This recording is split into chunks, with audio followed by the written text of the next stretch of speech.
Eu quero continuar na mesma linha das últimas mensagens.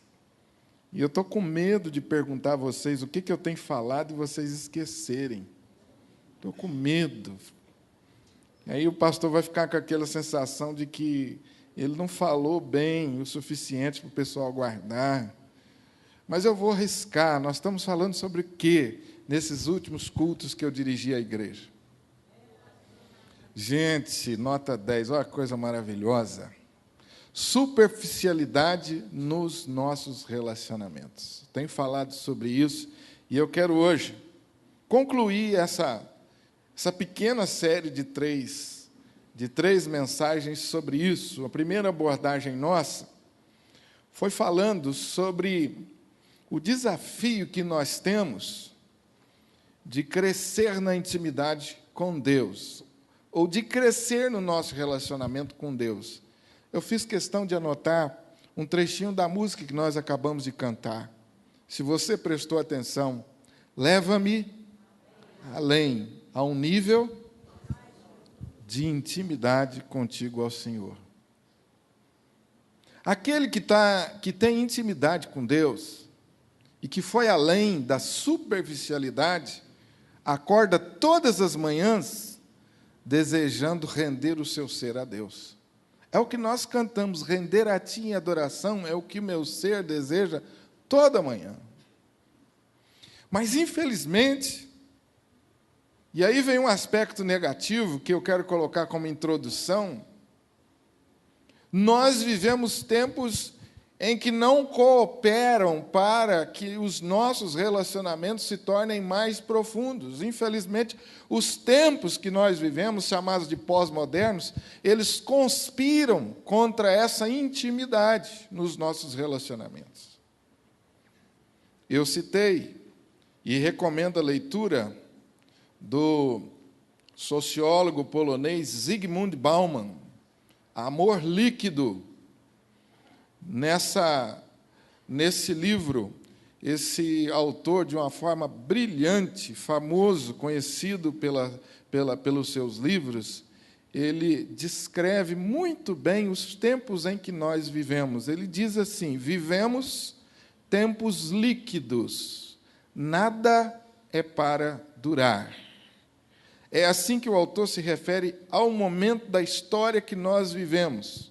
Os tempos são líquidos, porque tudo muda tão rapidamente. Nada é feito para durar, para ser sólido. Disso resultam, entre outras questões, a obsessão pelo corpo ideal. Já observou que nós estamos vivendo um tempo assim, da obsessão pelo corpo ideal? Sim ou não? Amém? Estou falando bobagem? Estou vivendo em outro país? Eu não estou falando de preocupação com a saúde, eu estou falando de obsessão pelo corpo ideal. Dessa liquidez que nós vivemos, resulta também o culto às celebridades. Culto às celebridades. Nós temos uma necessidade aguda de ídolos, de erguer ídolos, e os erguemos com facilidade. E me desculpe aqui a minha sinceridade, se eu vou ofender alguém, mas alguns cantores que estão se tornando nossos ídolos que, sinceramente, prepara. É assustador. Você não fica, não? Eu fico assustado quando eu vejo as criancinhas cantando aquele preparo igualzinho a lá jovem lá. Aqui não tem nenhum conteúdo, pelo amor de Deus. São os ídolos que surgem da noite para o dia.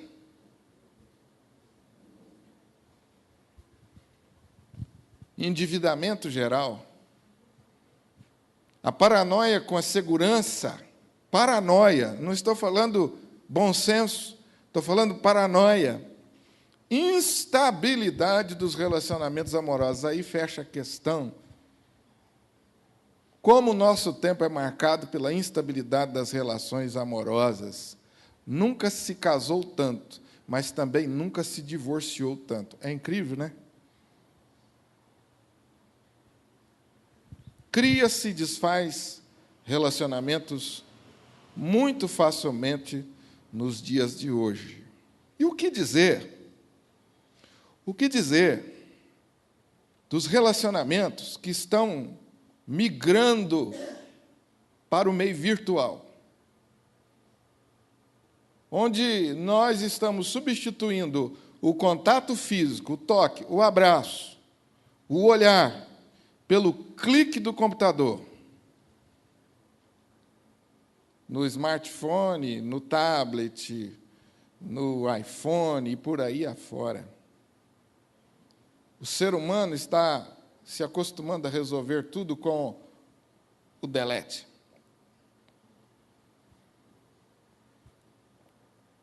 Ou, às vezes, ele começa a medir o seu sucesso ou o seu fracasso pela agilidade ou pela velocidade da internet. Não há dúvidas que o mundo virtual reflete muito claramente, escandalosamente, o momento em que nós vivemos. Apesar do avanço na internet, nós precisamos refletir se isso tem sido saudável. Eu estou ficando com medo de abrir o meu Facebook. Eu fui convencido a fazer lá o meu perfil, mas cada vez eu abro menos e coloco menos coisas, porque todas as vezes que eu abro lá, eu fico chocado com as coisas que eu vejo. E eu não estou falando de coisas assim obscenas. Eu estou falando da maneira como que as pessoas estão se expondo.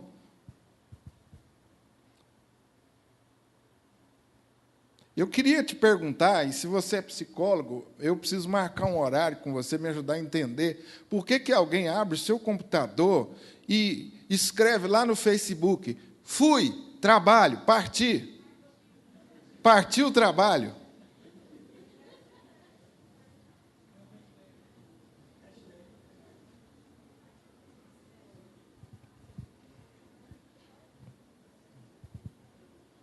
Eu fico pensando, será que quem colocou isso tem alguém para se despedir dele? E para abraçar e dizer assim: meu filho, vai com Deus, e te dar um beijo. Será que isso não é falta disso, não?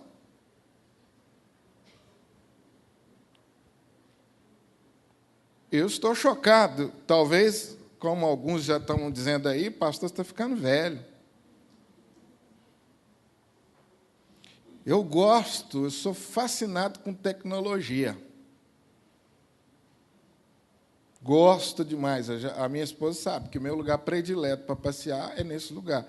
Mas, fala sério, será que, de fato, isso não está virando uma doença no nosso meio? Quanto tempo, papai, o seu filho está ficando lá no computador, no Facebook e outros lá, redes sociais? Será que é saudável o que está acontecendo? Bom, a verdade é que isso reflete como que vão os nossos relacionamentos. E não estamos falando de algo que acontece lá fora, estamos falando de algo que se diz respeito à minha vida e à sua vida como igreja.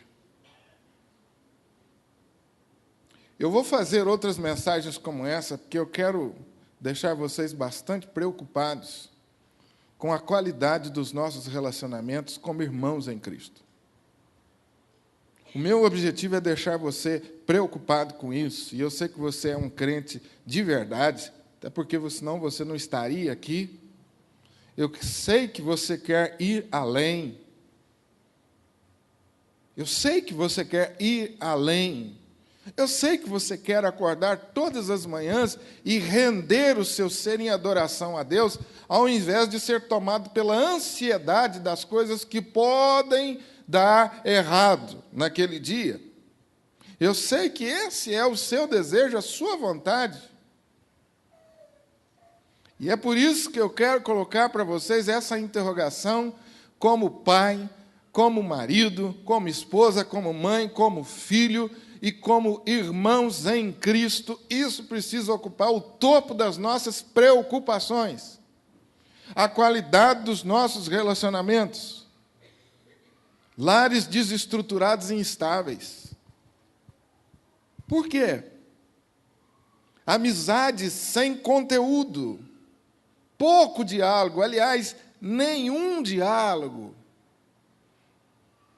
Vai numa lanchonete ou num point da galera aí para você ver. Eles estão juntos, mas cada um tem o celular na mão e ninguém conversa com ninguém.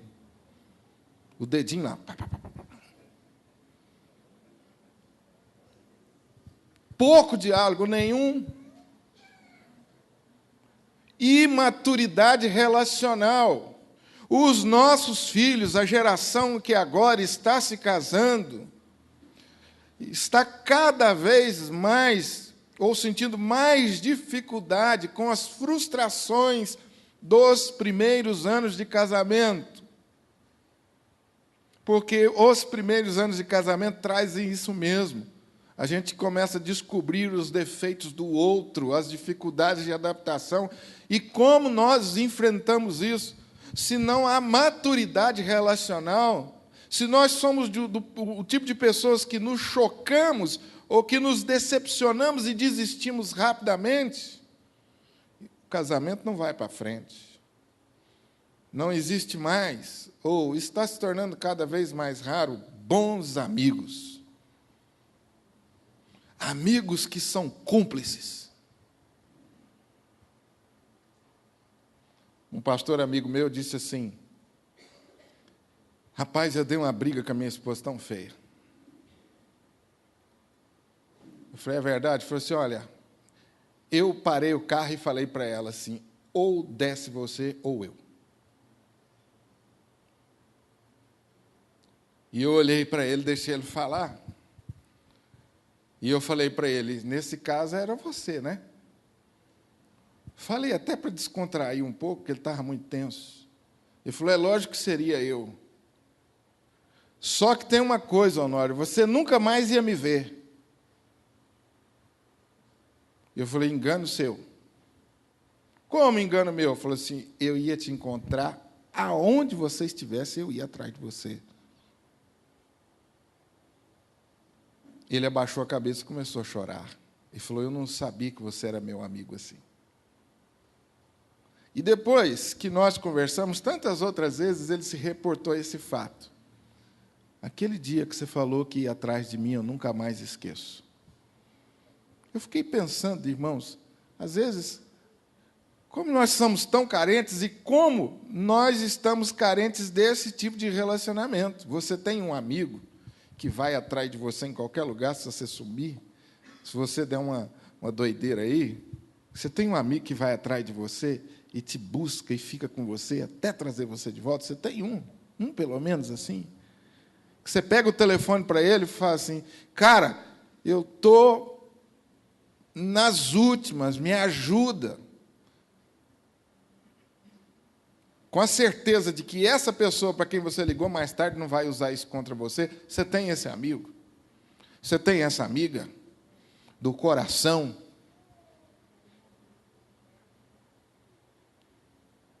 Eu fiz essa pergunta uma vez numa igreja, aí um presbítero começou a chorar e falou, pastor, o senhor me matou naquela hora. Eu falei, por quê? Ele falou, se o senhor não for meu amigo, eu não tenho nenhum.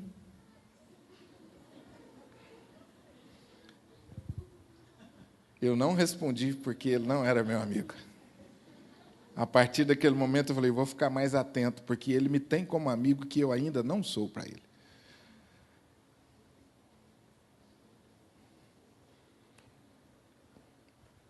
Eu ministro nas igrejas há mais ou menos 10 anos, e vocês que entram no Facebook viram lá na minha página que eu estava em Campos, nas minhas férias, ministrando numa igreja lá, sobre grupos pequenos. Há 10 anos que eu faço isso. E todas as igrejas, unanimemente, gente, todas, pastor, se eu for fazer parte desse negócio de grupo pequeno, ou célula, ou grupo familiar, eu vou ter que abrir meu coração para os outros? Se eu falo para ele, vai, eu já perdi a pessoa. Então, normalmente, eu não falo, vai. Eu tenho que dar uma floreada, porque as pessoas não aceitam isso, eles têm medo. E você pergunta, mas qual é a sua preocupação? A minha preocupação, pastor, é porque eu sei de muitos casos de pessoas que abriram o coração com outro na igreja e a vida deles se tornou pública. Então, por isso que eu não faço parte desse negócio. Então, mais uma vez, eu percebo que nós estamos vivendo uma crise de confiança em nosso meio. Nós não temos alguém com quem nós possamos repartir as nossas angústias com confiança de que Ele não vai usar aquilo contra nós mais tarde.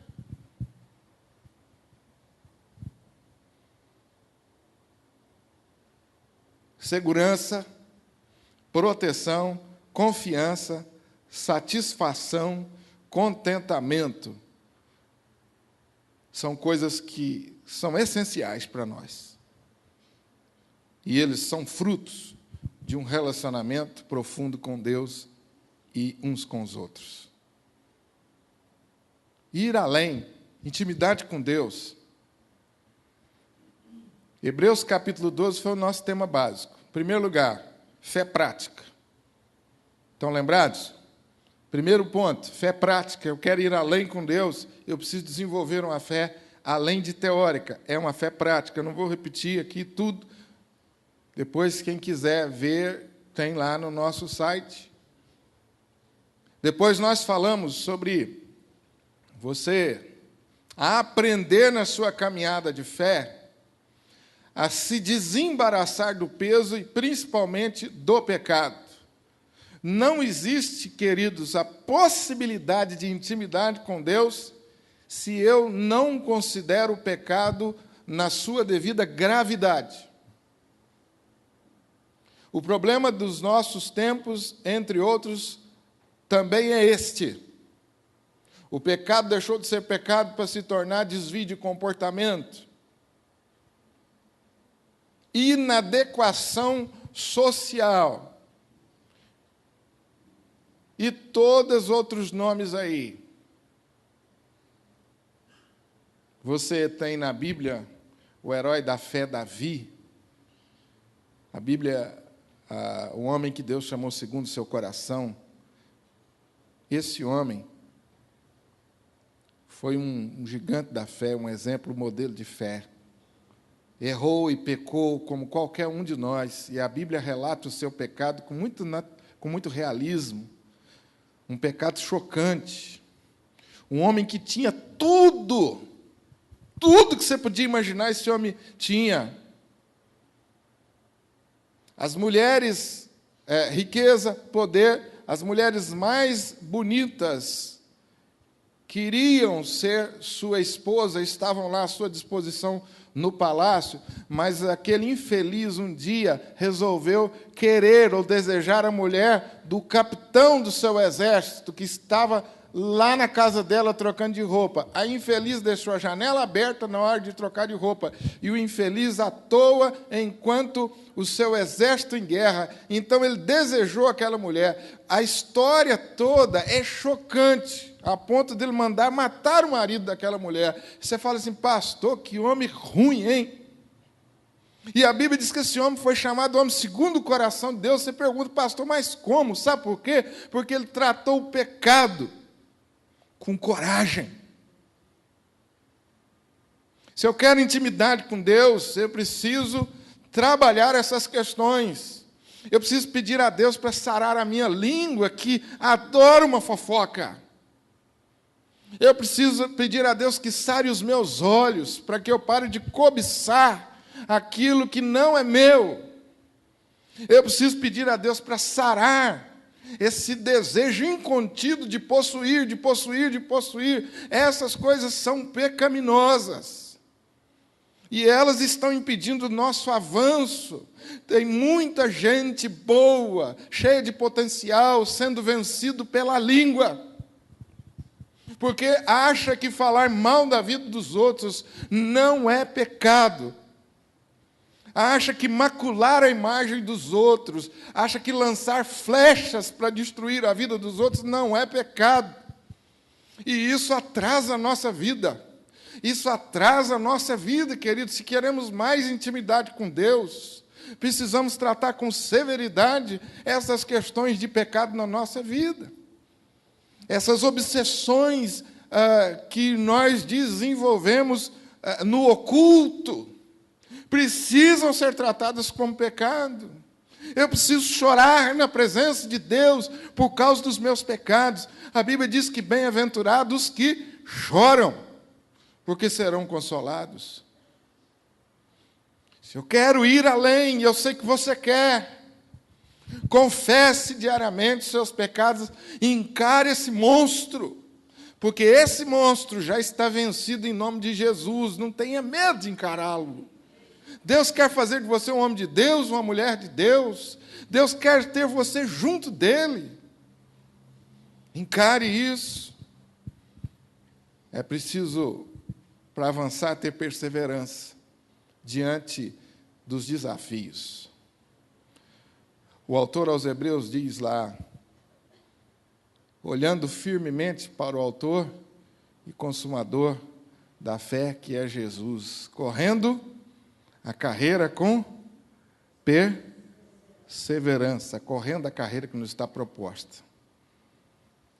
Você quer ir além? Aprenda a não desistir diante das dificuldades, diante dos problemas. O que esses heróis da fé nos ensinam, entre outras coisas, a nunca desistir? Você olha para a vida de um Moisés e fica pensando nos inúmeros desafios que esse homem teve, e ao mesmo tempo você fica pensando nas fraquezas de Moisés, e você pensa assim, como que esse homem foi o que foi? E eu digo para você, sem nenhuma dúvida, esse homem nunca desistiu.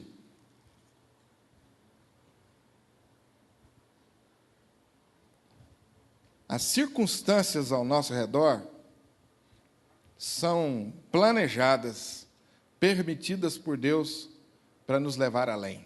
Eu queria que você guardasse isso no seu coração. As circunstâncias adversas em que você está inserido, você pode pensar num punhado. Você está num ambiente de trabalho que você não gosta muito, e lá tem gente que não aceita você, tem gente que persegue você, tem gente que testa a sua paciência, tem gente que testa a sua generosidade, e, enfim, você está num ambiente familiar em que nem todos aplaudem a sua busca a Deus, a sua sinceridade. Você tem gente lá que fica no seu calcanhar, apontando o dedo para o mínimo erro que você tem, querendo fazer você desacreditar da obra que Deus está fazendo na sua vida. Você está passando por lutas, por crises pessoais, enfim, as circunstâncias são diversas. Na vida de todos nós temos isso, nós convivemos com isso. Mas se você quer ir além, não desista diante dessas dificuldades.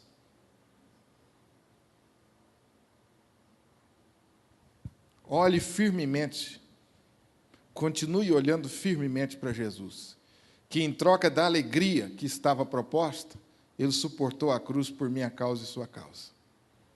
Eu tenho falado com muitas pessoas sobre isso. Pastor, qual é o segredo da motivação? Às vezes as pessoas me perguntam. O segredo da motivação é você olhar para Jesus. Quando você reflete sobre a obra de Jesus e sobre o que ele fez por mim e por você, você vai ser tomado de coragem e de novo ânimo. E você vai pensar, mas Jesus passou pelo que ele passou, suportou tudo que ele suportou por minha causa, e agora eu vou desistir diante das dificuldades? Que isso? Um homem que carregou a cruz nas costas pela via dolorosa, suportou uma coroa de espinhos na cabeça, foi humilhado, foi cuspido, foi à cruz de forma humilhante, tudo isso por minha causa, ele passou sendo santo, justo e puro. Eu vou desistir? Não! Por isso o autor diz, olhando firmemente para o autor e consumador da fé, que é Jesus. Mas eu quero falar com você hoje sobre o último aspecto da nossa vida com o qual nós devemos nos preocupar para sairmos da superficialidade e irmos para uma vida mais profunda com Deus. Todos os aspectos que eu falei até agora são pessoais. Esse diz respeito às suas atitudes, às suas iniciativas. Mas eu quero falar do último aspecto, que é o nosso relacionamento interpessoal, que é o nosso relacionamento uns com os outros. Ninguém consegue ir além se não desenvolver relacionamentos saudáveis. Ninguém consegue ir além se nós não aprendermos a conviver uns com os outros como irmãos em Cristo em amor. Eu já cansei de falar e vou continuar repetindo, porque eu não vejo outro ensino bíblico Não existe cavaleiro solitário na vida cristã. Se você resolver caminhar sozinho, você logo vai desistir. Por isso, nós precisamos aprender a desenvolver relacionamentos aqui, entre nós. Abre sua Bíblia comigo no Salmo 133.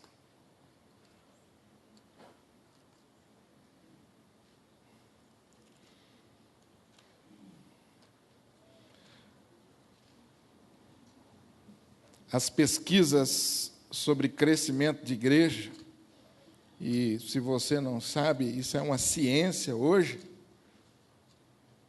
As pesquisas que são feitas por institutos de pesquisa muito sérios, profissionais. E as pesquisas sobre crescimento de igreja dizem que uma pessoa decide por uma igreja, via de regra, pela acolhida que lhe é dada. As pessoas decidem por uma igreja, via de regra, pela acolhida que lhe é dada. Ninguém consegue ficar numa igreja onde não faz amizades. Eu queria que você repetisse isso comigo, porque se você guardar só isso, já está bom. Ninguém consegue ficar numa igreja onde não faz amizades. Você quer ficar nessa igreja, continuar aqui servindo a Deus? Então você precisa fazer amizades.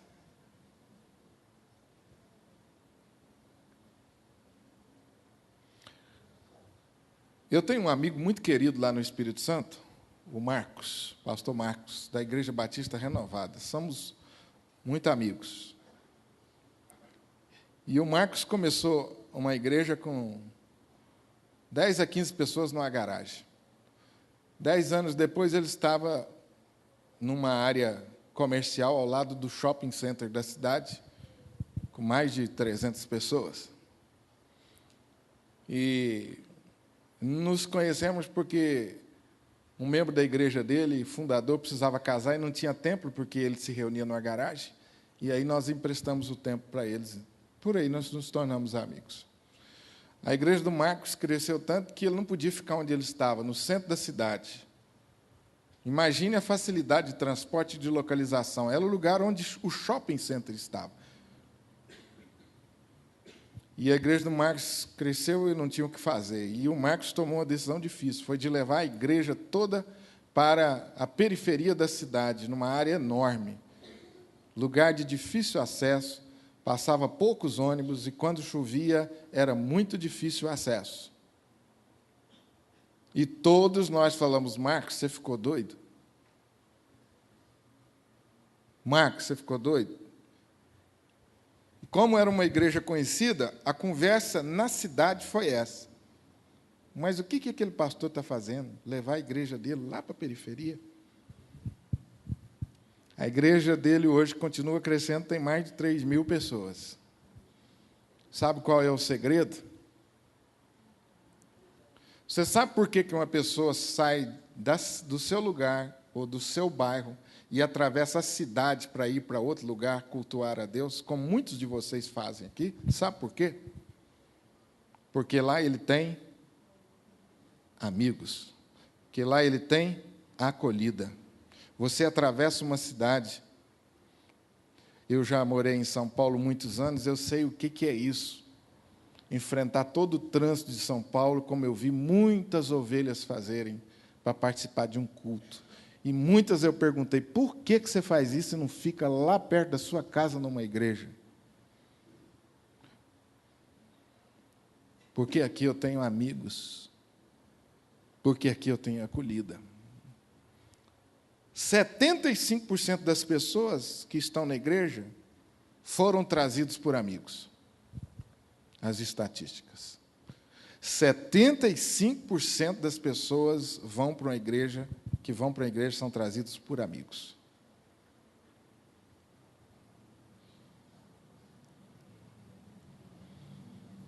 Nós estamos assistindo, no Brasil e no mundo, uma doença nas igrejas chamada numerolatria e numerofobia. Você, quando conversa com um pastor, e eu tenho muitos assim, a primeira coisa que eles perguntam é assim: quantos membros tem sua igreja? O cara não sabe o seu nome, não sabe nada sobre você, e a primeira coisa que eles me perguntam: quantos membros tem sua igreja? E você já tem medo de falar, porque se for abaixo de 300, você é enquadrado numa categoria, você é colocado lá no final da fila. Então, nós, como igreja, estamos sofrendo desse problema. Numerofobia e numerolatria, o exagero em relação aos números. Por causa disso, sacrificamos aquilo que é mais importante na igreja: relacionamento. E isso é tão diabólico, que é um contrassenso, um paradoxo. Se você não tem relacionamento, você não fica. Então, o que as igrejas que querem crescer deveriam fazer é trabalhar relacionamentos, mas não. A única preocupação é encher os bancos. Nunca se pergunta a qualidade de relacionamentos. A igreja, meus irmãos, não é uma casa de shows. E eu e você não somos espectadores. A igreja não é prestadora de serviço onde eu só procuro para atender as minhas necessidades. Igreja não é um clube onde você paga o seu dízimo e vive isoladamente. Igreja também não é um abrigo de salvos, onde cada um busca os seus próprios interesses. Igreja não é uma sala de obstetrícia, onde o pastor age como médico obstetra e onde alguns crentes desempenham o seu ministério. Igreja é uma...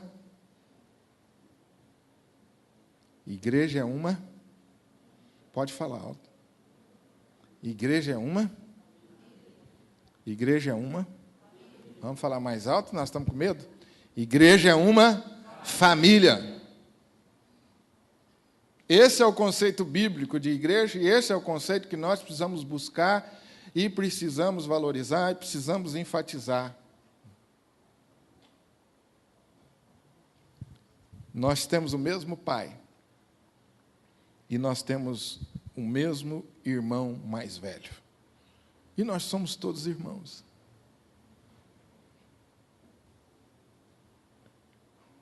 Grande tarefa da igreja hoje, incluindo a nossa, é transformar ela numa comunidade. Ao se membrar à igreja hoje, querer ou desejar ser um membro atuante é você se envolver no projeto de transformar essa igreja numa comunidade. Um lugar onde você vai poder fazer bons amigos e desenvolver bons relacionamentos. Salmo 133, que nós lemos tantos nas nossas reuniões, diz que a união, ou que o relacionamento entre os irmãos é belo aos olhos de Deus. Oh, como é bom e agradável! Quando Deus olha para uma comunidade e vê que existem ali relacionamentos saudáveis, Deus tem prazer nessa comunidade, nessa igreja. Porque Deus sabe que Jesus, o seu Filho, morreu na cruz do Calvário para transformar as pessoas numa comunidade, para transformar igrejas em comunidades. É por isso que a união é prazerosa, ela é bela aos olhos de Deus. E Jesus nos ensinou que uma casa dividida, uma igreja dividida não prevalece. Por favor, querido, a palavra de Deus diz para nós e nos exorta: a desunião entre nós é gesto de imaturidade e carnalidade. 1 Coríntios 3, de 1 a 3, eu, irmãos, não pude falar a vocês como espirituais, e sim como a carnais, porque há entre vós ciúmes, contendas. Não é assim que sois carnais, segundo o homem, diz o apóstolo Paulo à igreja em Corinto? A palavra de Deus está associando aqui a nossa desunião à imaturidade. Quando os crentes são unidos, quando há um relacionamento amoroso e saudável entre nós, a Bíblia diz que nós contamos com a simpatia de todo o povo, Atos 2:47, louvando a Deus e contando com a simpatia de todo o povo. Enquanto isso, acrescentava-lhes o Senhor, dia a dia, os que iam sendo salvos. Era uma igreja unida, era uma igreja que louvava, que adorava em unidade, e naturalmente essa igreja crescia, porque ela se tornava uma igreja atraente. A união, ou a unidade, ou o bom relacionamento entre nós é terapêutico. A união entre os cristãos é como óleo. Óleo é símbolo do Espírito. O óleo produz cura e alívio, conforme Lucas 10:34, Tiago 5:14. O óleo era ministrado como remédio e também era símbolo da unção espiritual. E o texto diz que a nossa união é como óleo precioso, ou seja, ele é terapêutico. Quando nós desenvolvemos bons relacionamentos, nós somos curados. Quando eu consigo desenvolver um relacionamento mais íntimo com você e consigo me abrir para um relacionamento com você, quando eu baixo as minhas defesas e sou o que eu sou diante de você, e você me ama como eu sou, e você está disposto a correr riscos de conviver comigo, a Bíblia diz que isso produz cura na igreja. O Espírito Santo vem sobre a igreja e cura a igreja. Onde há comunhão, há cura. Confessai, pois, os vossos pecados uns aos outros, para serdes. Você só confessa o pecado ao outro quando você tem intimidade com ele, não é? E a Bíblia diz que, quando isso acontece, há cura. Já parou para pensar, irmãos, que nós estamos perdendo a possibilidade dessa dimensão de cura? Quando você se isola da sua comunidade, você está se negando a beber esse remédio, você vira as costas desse remédio que Deus preparou para curar e para abençoar você. Mas quando você se abre e corre o risco, a Bíblia diz que Deus derrama cura sobre a minha vida e sobre a sua vida. Eu participava com Jaqueline, participei de um grupo pequeno na minha casa, e numa das noites, um diácono muito querido e a sua esposa, chorando, abriram o coração. Eles tinham perdido um filhinho, Mateus, muito novinho. E aquilo gerou uma revolta muito grande no coração daqueles dois servos de Deus. E eles alimentaram aquilo por muito tempo e não conseguiam cura. Eram pessoas que se esforçavam tanto para servir a Deus, tão dedicados, não faltavam as reuniões da igreja. O tempo passou e eles foram convivendo com aquilo. Numa das nossas reuniões, o Espírito de Deus veio sobre aquela reunião. E você vai ficar assustado se você abrir o seu coração com alguém, como o Espírito Santo de Deus vai se manifestar. E naquela noite o Espírito Santo de Deus se manifestou poderosamente, eles abriram o coração. E o marido olhou para a esposa e falou assim: o que ela está falando para vocês, nem eu sabia.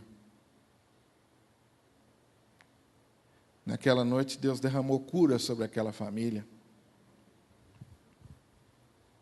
E eu estou resumindo aqui uma experiência dolorosa que aquele casal querido carregou.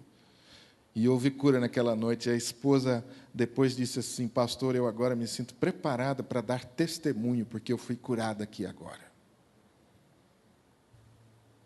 Coisa que ela não conseguiu nos cultos da igreja, coisa que ela não conseguiu nas reuniões de departamentos e nem nas sociedades internas, e nem em lugar nenhum ela conseguiu na reunião entre irmãos que se dispuseram a amar um ao outro.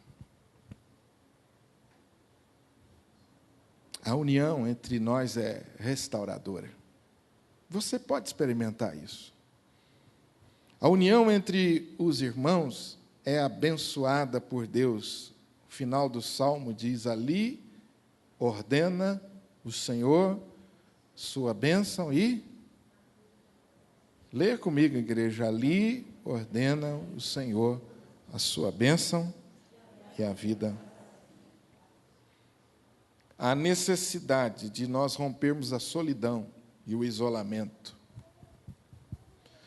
A necessidade de nós começarmos a nos conhecermos e nos tratarmos pelo nome.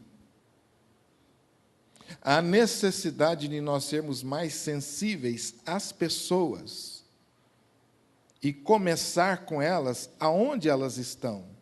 E não querer trazê-las para o nível em que eu estou, mas começar com elas aonde elas estão. Foi assim que Jesus começou com Nicodemos, foi assim que Jesus começou com a mulher samaritana, foi assim que Jesus começou com o paralítico de Betesda. Há necessidade de nós nos envolvermos mais com as pessoas. Há necessidade de nós sermos mais afetuosos nos relacionamentos. Paulo, quando se despediu de Éfeso, ele chorou e beijou todos os seus presbíteros. Por isso que, às vezes, a gente faz na igreja esse exercício de abraçar, de apertar a mão. É para estimular a afetuosidade. Você reconhece o poder de um abraço? Você reconhece isso? Por falar nisso, maridos já deram aquele abraço de 30 segundos nas esposas hoje? Esposas já deram um abraço de 30 segundos? No mínimo 30 segundos, diz aí os especialistas. Já deram o beijo de 30 segundos? Casados? Quanto tempo faz que não rola aquele beijo apaixonado de 30 segundos? Aquele fogo do período de namoro sumiu, não é? Você já se perguntou por quê? E você já percebeu o quanto isso está fazendo falta? Há necessidade de nós sermos mais afetuosos nos relacionamentos. Há necessidade de nós acolhermos uns aos outros como Deus em Cristo nos acolheu. Há necessidade de nós entendermos que, como discípulos, nós seremos conhecidos pelo... Como discípulos, nós seremos conhecidos pelo amor. Ore e se envolva para que a sua igreja seja uma igreja de apoio às pessoas. Ore e se envolva para que a sua igreja seja uma igreja de comunhão e de ajuda mútua. Ore para que a nossa igreja seja um lugar de perdão e de cura. Ore para que a sua igreja não seja um ambiente de fofocas, de maledicências, onde as flechas são desferidas para destruir. Ore. Você crê que é possível em que a fofoca seja banida de uma igreja? Você crê nisso, meu irmão? Será que nós vamos poder experimentar isso, igreja? Um momento em que a fofoca vai ser banida do nosso meio? Você crê nisso ou você já perdeu o sonho de ver uma igreja assim?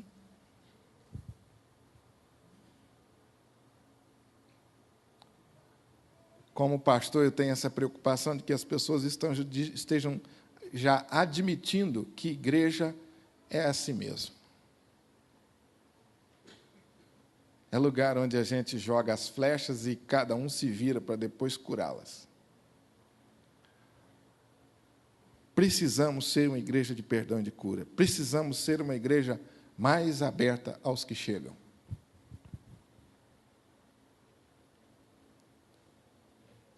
Já era tempo de nós não recebermos mais pessoas nessas cadeiras desconfortáveis que nós temos. Já passou do tempo.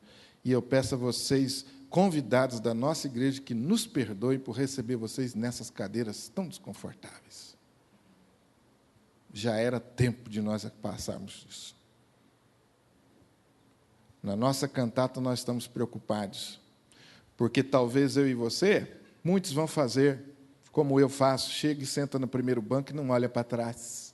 E vão ter muitos convidados nossos em pé. Estou preocupado com isso. Você quer ser uma igreja acolhedora? Uma igreja aberta aos que chegam? Então faça isso na prática. É só fazer um movimento giratório de 180 graus no pescoço. Dá para fazer ou não? 180 dá ainda, né? Mais disso eu não estou aguentando.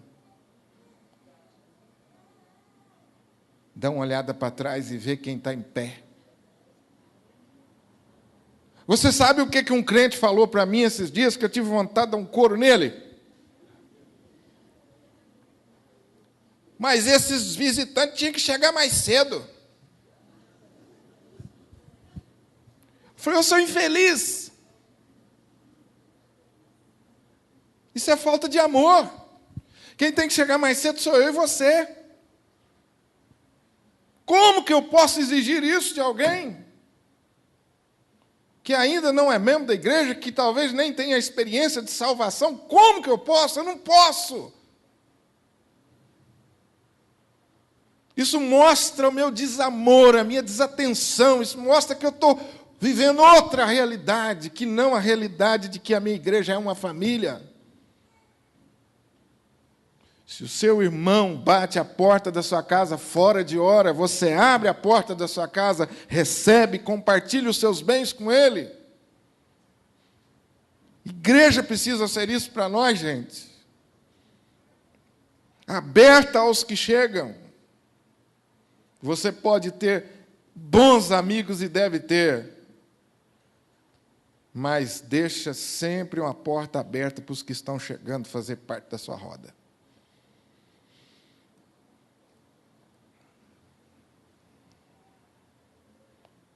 Precisamos finalmente ser uma igreja de lares abertos.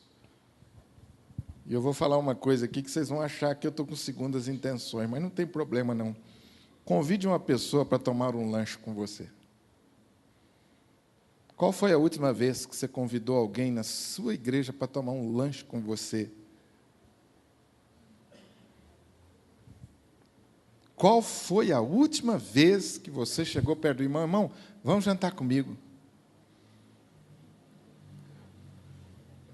Se você recebe esse convite, o que você vai perguntar? Seja sincero. Hã? Irmão, qual é o objetivo desse jantar?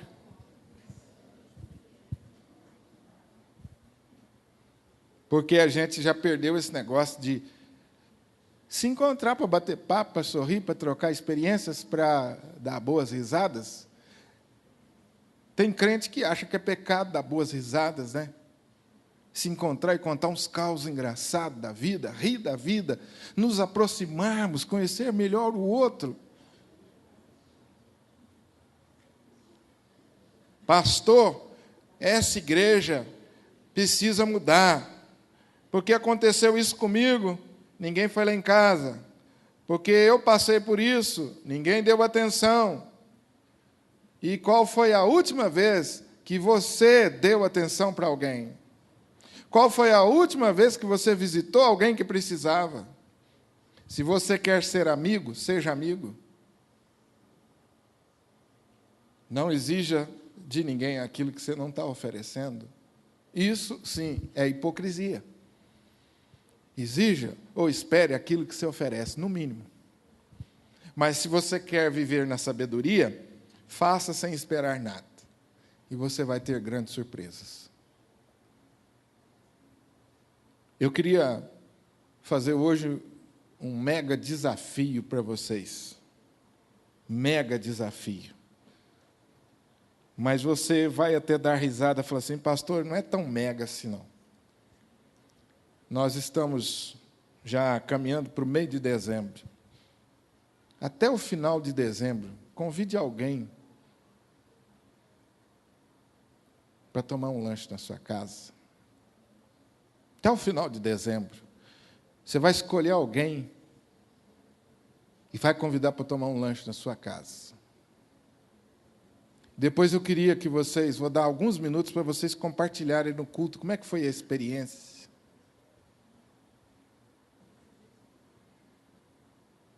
Ah, pastor, minha casa é tão simples. Para com essa bobeira.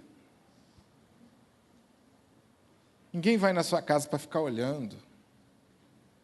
O que está fora do lugar, a parede que está rachada. Aliás, a parede que está rachada é fácil. Passa lá A sua esposa já está esperando isso há tanto tempo. Aproveita e faz isso, né?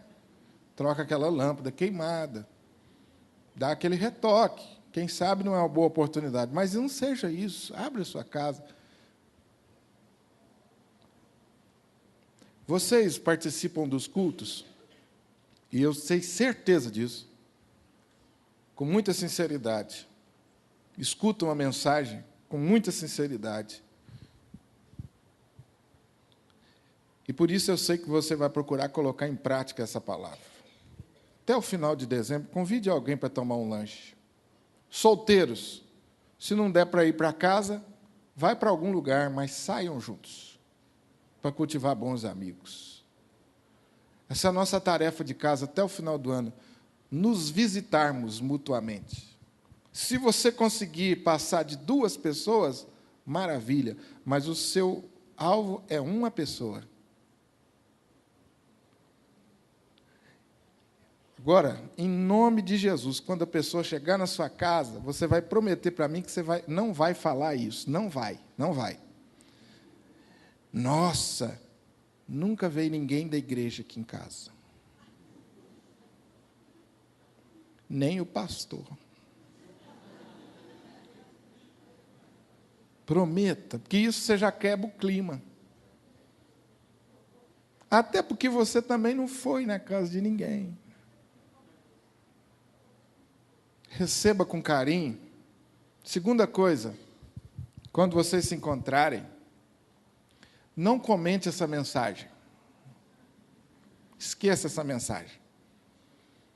Porque corre o risco de você começar a falar mal da igreja. Não é? Pastor falou mesmo, essa igreja é fria, essa igreja é isso, é aquilo. Aí o outro vem, você tem razão. E aí acabou a bênção. O Espírito Santo pediu licença e foi lá para fora.